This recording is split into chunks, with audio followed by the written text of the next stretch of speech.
สบายดีเอาเมื่อนี้เรามาพบกับวีโก้เนาะตัวนี้เป็นทรงอย่างไรตายชื่อว่าท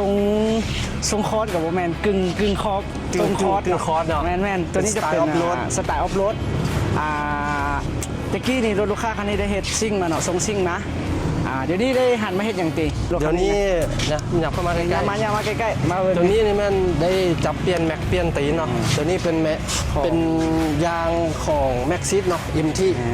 ครอบ17เบ็ดเล่งามๆเบ็ดเล่งามๆเลยตัดสเปคอย่างเด้สเปคยาง295 75 17วีโก้ใครว่าใส่บ่ได้ใส่ได้เด้อมาเบิ่งซุ้มล้อเลยจากการซุ้มล้อเบิ่งข้างๆเลยเบิ่งข้างๆตัวนี้มันซุ้มล้อเนาะยังได้เก็บงานบ่ได้เก็บงานละเอียดเนาะซุ้มล้อใส่ได้เนาะวีโก้ใส่ได้เนาะตัวนี้เป็นวีโก้ปีไหนตายตัวนี้จะเป็นปี2009เนาะตัวนี้นะ2009จากที่ว่ารถเดี๋ยวนี้เขากำลังหันวีโก้มาเฮ็ดหลายเนาะทรงนี้นะบอกเลยอยู่ลาวเฮานี่เห็นน้อยเนาะทรงนี้นะคันนี้นี่ทรงล่างนี่ได้เฮ็ดนี่1มันใส่ก้อนห้องนี่ก้อนทองเข้ามาเบิ่งใกล้ๆเลยมือเนาะเพราะว่าคันนี้จะได้ยกหน้า3นิ้วยกหน้า3นิ้วปัดแต่งซุ้มล้อแล้วก็หลังได้ติตอนนี้นะหลังสแตนดาร์ดนะตอนนี้นะหลังยับเข้ามาใกล้ๆเลยเดี๋ยวเขาให้เบิ่งหลังนี้สแตนดาร์ดเดิมๆเลยเนาะโซ่กโซ่เดิมถือว่าใส่ได้เนาะสเปค295แม่นแต่มาเบิ่งบางตบด้วยบางตบนี่จะเป็นของยังติเพราะมันมีมูเนาะสีแดงทรงคอร์ดงามบันไดข้างเด้เป็นของ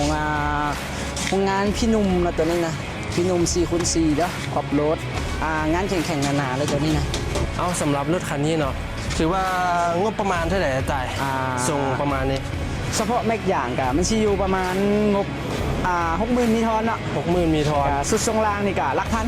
สุดทรงล่างมีก้อนยกเนาะปิ้งนกยังไม่ได้เปลี่ยนเนาะตัวนี้เพราะว่าลูกค้ากะสเต็ปเริ่มต้นว่าสั้นนะสเต็ปเริ่มต้น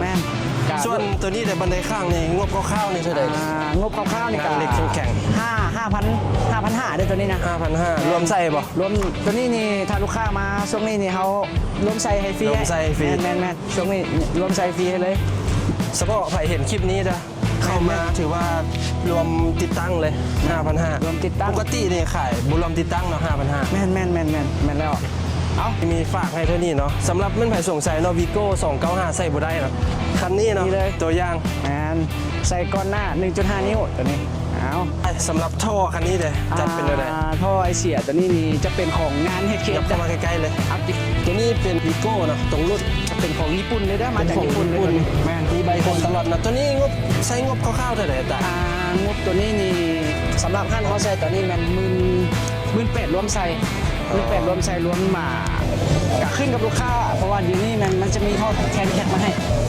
ท่อแทนแคทมาให้สำหรับถ้าลูกค้าท่านใดที่ว่าบ่อย